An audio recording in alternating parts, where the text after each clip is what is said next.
welcome. I feel like I want to say back, but it's been totally revamped, redone, chopped and screwed. If we want to throw a little T-Pain hook in there, that was T-Pain, right?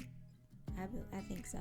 Um, but yeah, welcome to Quartz Country. It's totally different. I know we started with the society, and I did 2 seasons of that. And now we're here with Quartz Country, and God really came and did a work in my life. Was I like on this journey or something, like far off doing non-Christian things? No, not necessarily. That wasn't it. I just had a moment where with God that I was like, I feel like it's time to change. It's time to do something different, and it's time to do something completely the way God wants you to do it, and not the way you think, not what you think will get views, not what you think is trending or what you see other people doing, just purely and simply what God has given you to do. And so here we are. God placed on my heart to start Quartz Country. And that's what this whole episode really is about. For now, I'm titling this episode Identity Crisis because I am going to take you guys on a journey of how I got here, and we're going to talk about that a little bit. So I know my hook line on Instagram is like, hi, can I pray with you for a minute? So like, hi, can we have a conversation for a couple of minutes? So I want to tell y'all how at 25, I had a whole identity crisis. I went through a moment. I thought that I was experiencing spiritual warfare. I thought that I was depressed. I thought like there was an array of things that I thought it was. And I thought for a moment that it was something that I could work through, that, I was going to pray away because I've experienced down days before. You know what I mean? And, we always say, the sun will come out tomorrow, and the sun just never came out. It was like tomorrow kept coming and the sun stayed where it was at, and your girl was struggling. I struggle in almost every area of my life. I just second guess literally everything that I had ever done. I really woke up one morning and I was so unhappy. Like I have so in all caps right here. And I was questioning life. And I'd never really been in a moment like that before. It was scary for me. And like I said, I felt like every decision that I had made for my life up until this point was purely out of survival. Kind of like, what I was speaking on. I had amounted this success, as far as like the growth in my Instagram that came, and the freedom that I felt. I think you guys know at the beginning of my first podcast, I had quit my job, which I don't regret that decision at all. But a lot of things that I was doing was based out of survival. And I didn't oftentimes check in with God to make sure the decisions I was making was for Him. I even think with my previous job that I had, I don't think that I consulted God to say, is this a place that I needed to be in? I learned a lot of lessons. I'm from the South, so they say a bought lesson is better than a taught lesson, which means you had to spend a little cash. You had to lose a little something for that bought lesson. And that's what happened with me. And oftentimes we can avoid certain heartaches and hardships in life if we just kind of take heed to those taught lessons. But yeah, so I had that moment where I woke up, and I'm in my latter days of 25, and I'm like, gee whiz, what is happening? I never felt this before. The things that like I once held dear, were a non-factor for me. There were so many things that like I held on this pedestal that like I no longer cared about. And They were things that I thought God cared about, and he came and tore them down and was like, girl, I'm not worried about that. I'm worried about me and you. And I feel like you've been worried about putting all of these puzzle pieces together to get this grand picture of what following me looks like. And that's not what I'm worried about. You know, things that made me happy no longer, brought joy to me. Things I liked and thought I had aspired and wanted to do were no longer an interest for me. Like, I was, I was, oh my God, I can't even put it into words the way I felt. And I feel led to share it because I'm sure so many other people are feeling this. And especially as a Christian, you're feeling the same thing, because you're at one point in your life and you think, I am walking with God. I know this is a God thing. I know I'm doing what the Father has led me to do. And then one moment it's like, have I actually been following God? Like, have I done the self-work and checked in with myself and really been like, is this what God is wanting me to do? Or am I doing this because I think this is what's right? Or I think this is what people would like for me to do. And so, yeah, and I found myself, pondering on me as a child. Like, what were the things that I aspired to be as a child? Like, I wanted to be freaking Beyonce as a kid, I feel like being Beyonce and what we know Beyonce to be is like that ship has sailed for me, right? I've missed a few dance lessons and singing lessons to be Beyonce, but essentially, what in little Courtney made her want to be Beyonce? What made her, like, I'm getting teary-eyed like thinking about it and talking about it, but like, what was it in me that wanted to strive for something so big? And what happened in 15, 20 years that brought all of that down and made me feel as if I was doing something realistically, I think oftentimes we do things out of the point or like, I'm being real with myself. I'm being realistic. But like the thing is, like, I serve a God that works in the supernatural. He works in mysterious ways. He is miraculous. So like, though reality is a real thing, and I'm not saying live in this disillusionment, you know what I mean? But like, if you say you serve a God that can move mountains, that if you have the faith the size of a mustard seed and he can make something happen for you, then why can't you be Beyonce? What happened in life that made you draw back? Like, shoot yourself down. And so like, this has honestly been one of the most difficult moments of my life to navigate. And I've had a few shiners, where I've had some moments in life, where I've been like, whoa, God, I don't know if I can keep going. But this one, I can say, has hurt worse than being in an abusive relationship, that has hurt worse than being assaulted. And I never thought I could feel anything worse, especially because it wasn't something physical. It was something internal. And what I wrote down, it says, it's because this person I had created out of survival and fear and pleasing others began to die.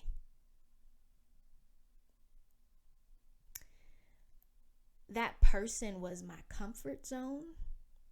And so experiencing her demise was so difficult to navigate. I began to feel exposed and confused. And like I said, I wanted to chalk it up to spiritual warfare. And I thought it was something that I could pray away. But as the prayers kept rolling and the tears still fell, I knew there was some action and self-work that was needed. And it brought me back to something that I had remembered. I had the opportunity to go and I guess to say, like, take a class or be a part of this seminar for this man. He's out of the UK. His name is Paul Scanlon. I think his teachings are really good. But he said that he had ministered for, several years. He was a pastor, and he realized he had to stop talking to Christians about Christian things and start speaking to humans about human things. And I think that was the moment that I had began to face in life, because I knew my life was to be a testament for God. That's something I've prayed for.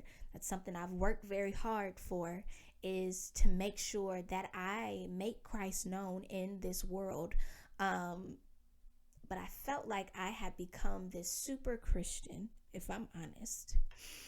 And I was just talking to Christians about Christian things, instead of being so real with people. And, there's no one to blame but me. And I think just a large part of it is being a part of, different religious denominations that have these set in stone traditions that, if you go and look at some of these traditions, they're not even anywhere in the Bible.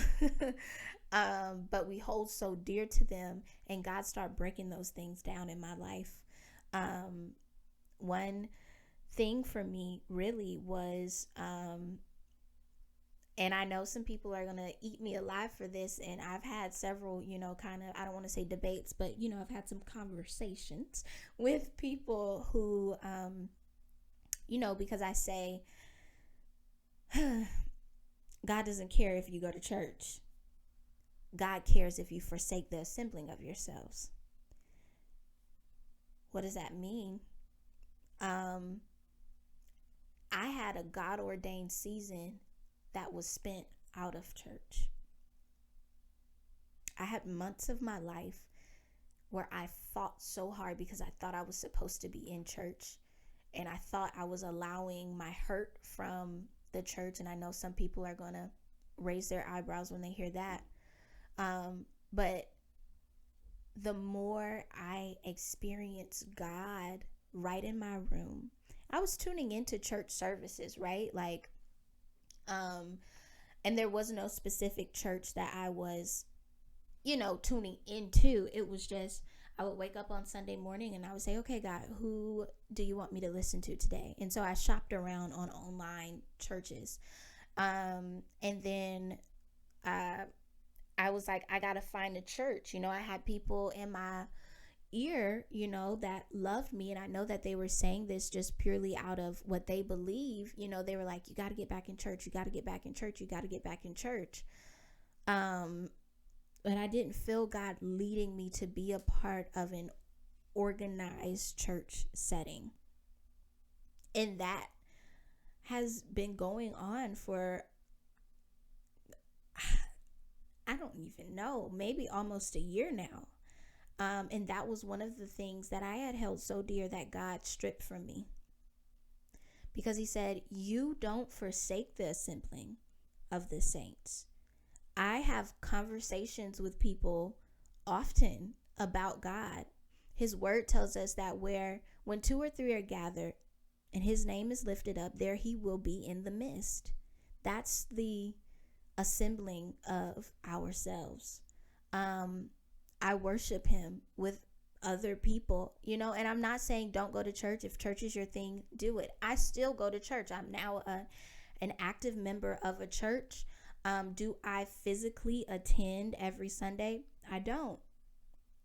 And I'm okay with it. I feel like the way God meets me in my room is just as powerful as how he meets me when I'm actually there. And sometimes even more powerful, because I'm not so aware of all of the things that are going on. I don't have to think about an outfit on Sunday morning. I don't have to think about, I like to look presentable leaving the house, but this is the pure way of me really being able to come to him as I am.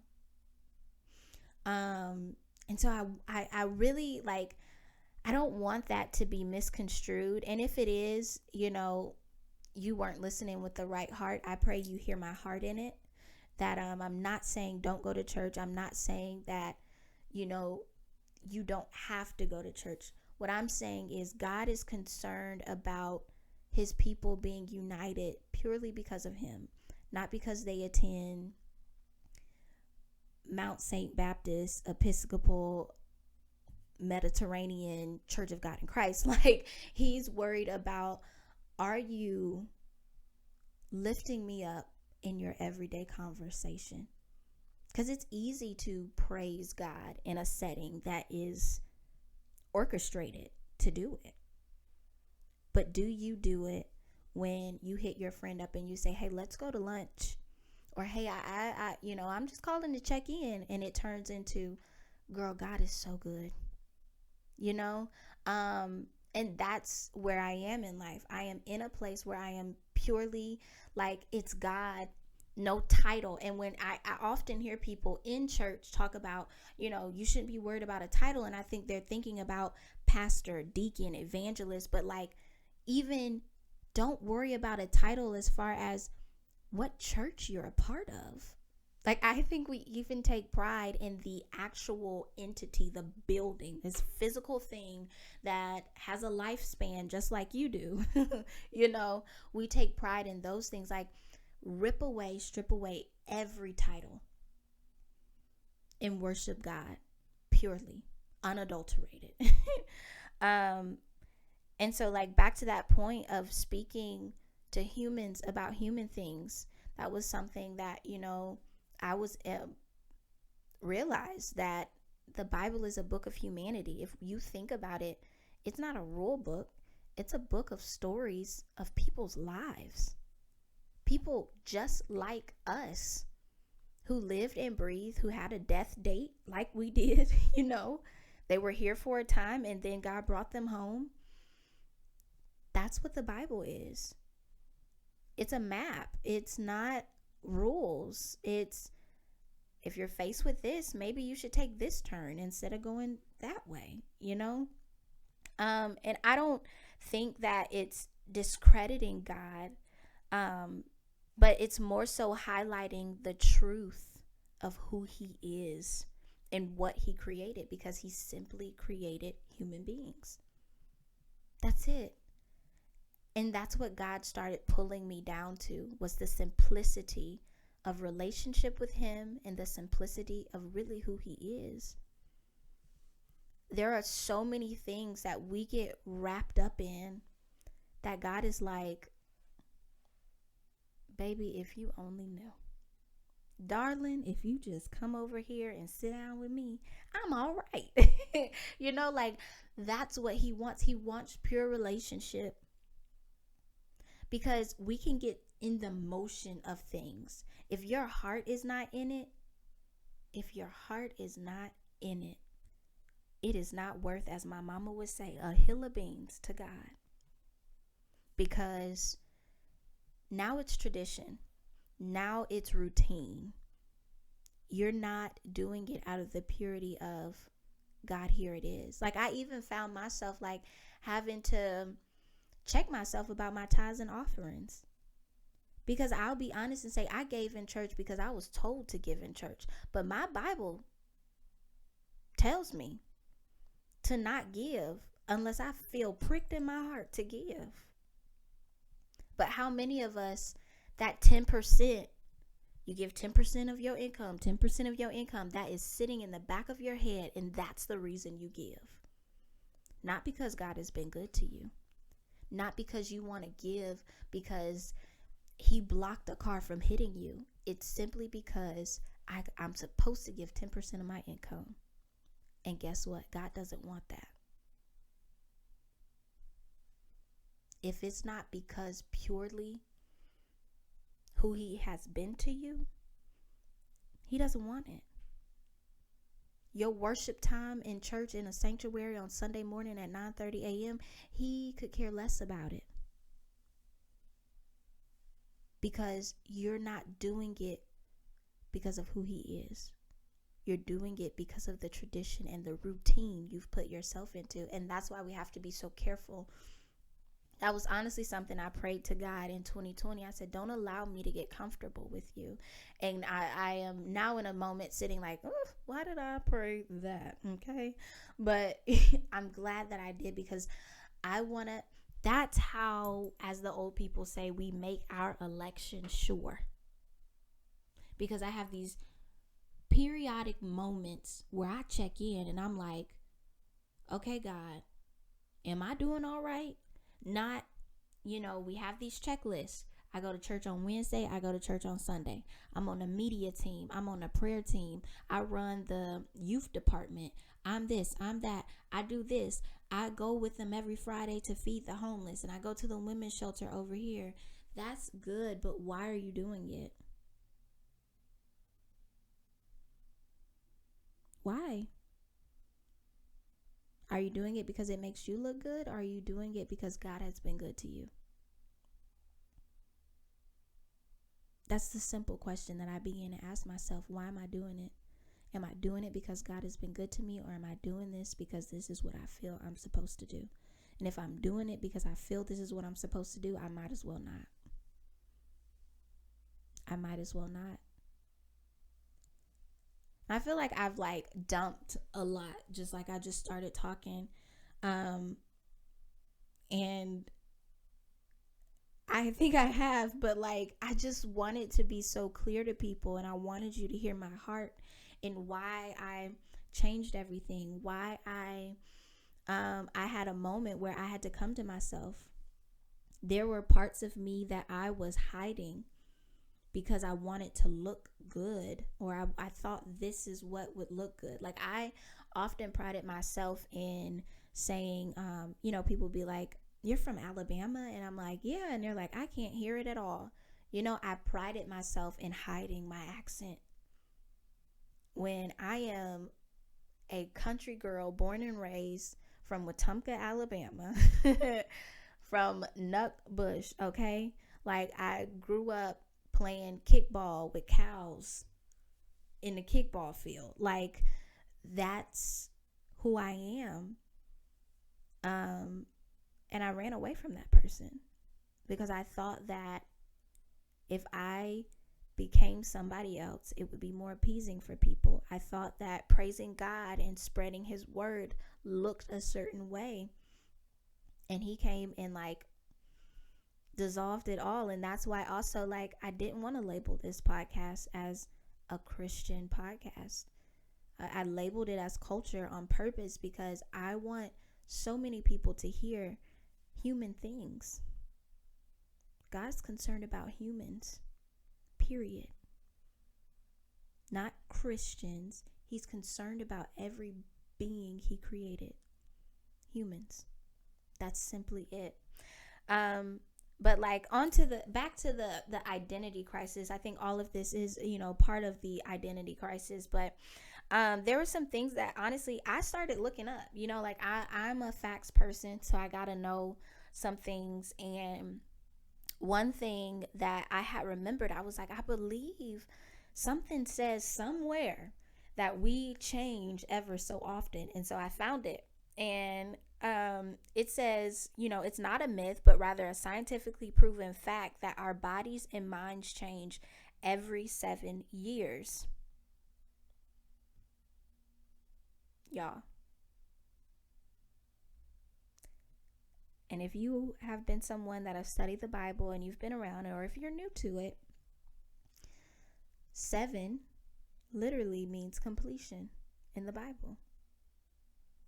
God created the heavens and the earth in 6 days, and he rested on the 7th. So I don't find it quite odd to say that in 7 years, there's a stage of our lives we become complete and we start over again. And that gave me comfort in the way that I was feeling, because I'm like, maybe I'm at that 7th year now. Maybe I'm at that point where things are shaking up and I got some new brain cells and I got a new heart posture and I got some new knowledge, and now I don't know what to do with it. I don't know how to apply it to my old life, and God is calling me to something new. And that it blessed me. It really did. And then of course, if Forbes tells me anything, right, I'm like, oh, it's gotta be true. But I even looked up, and this is for my people that are like in their mid 20s, early 30s, mid 30s, 2030s range. And I read an article in Forbes that was like, okay, there's a such thing as a quarter life crisis, and your best bet is to navigate your quarter life crisis right now, or it can turn into what we all know as a midlife crisis. So oftentimes people in their 20s and 30s, we think that it's the high time of life. We're young, we're living, we're doing all the things that we're supposed to do. But I think a lot of us battle with the, what the heck am I supposed to be doing right now? Like, I've gotten the college degree, I've gotten the job, I've done this, and what has life amounted to? And then some of us find ourselves being like, is this what I wanted to do? Because I've been doing this for a little minute and I'm not happy. And so some of the questions that I thought was beautiful is like, have you been asking yourself these kind of questions? Like, what am I doing with my life? Bingo. Is this what the rest of my life is going to look like? That was a big one for me. Because I'm like, is this it? And however long the Lord allows me to be here, like, is this really it? And then what's the point of everything? And oh my gosh, I had this thought almost every day. I would lay down and I'd be like, what's the point? Why are we doing all of these things? And God doesn't care about any of it. All he cares about is relationship. So why are we doing it? What was the point? And I think oftentimes we can get so caught up on tradition that we forget about relationship.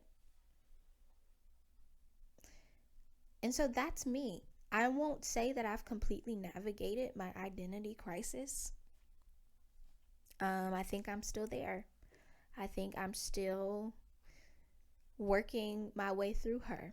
I'm finding parts of me that were planted in me at a very young age. Like, for the longest, I'm like, oh, my favorite color is red. My favorite color is red. I don't know why my favorite color turned to red. I think I thought like that was the thing. Like, it should have been red. I can't remember. I know it was influenced. But I had this little teddy bear since I was like 4 or 5. I still have him now. His name is Bubba. I should have brought him. And he's blue. For the longest, my favorite color was blue. But you want to know why I changed my color from blue? It's because I thought boys only like blue. And it's such a boy color. And now, like, I'm back. Like, I bought a blue phone in a blue phone case. And I bought this, like, I love this water bottle one because I wanted one that was more insulated. But, like, also, it was blue. And it drew me to it. And I was like, I actually really like the color blue. Blue is serene. I love blue. Why did I change it? Because of something else, because of some other factor in my life that caused me to think what I was doing was not right. But if I kind of tweaked it like this, then, I could kind of still have my life that I've always wanted, but like do it in the rules and the borders and lines of what other people want.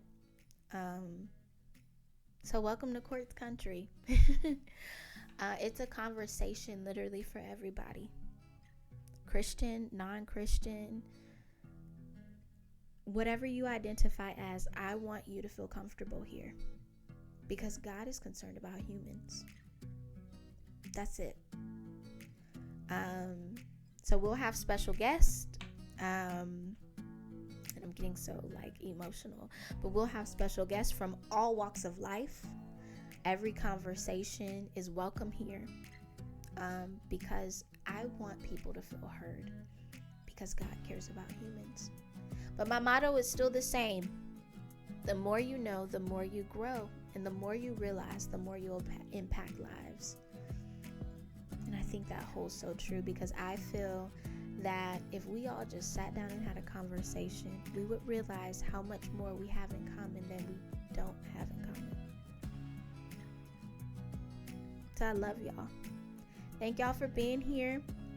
Make sure you like, comment, and subscribe, all of those things, because now we're on YouTube. A lot of you guys were asking about getting visual content for the podcast, and so here you are. I've done the work. I've put it together. Do y'all like my decor, what I set up?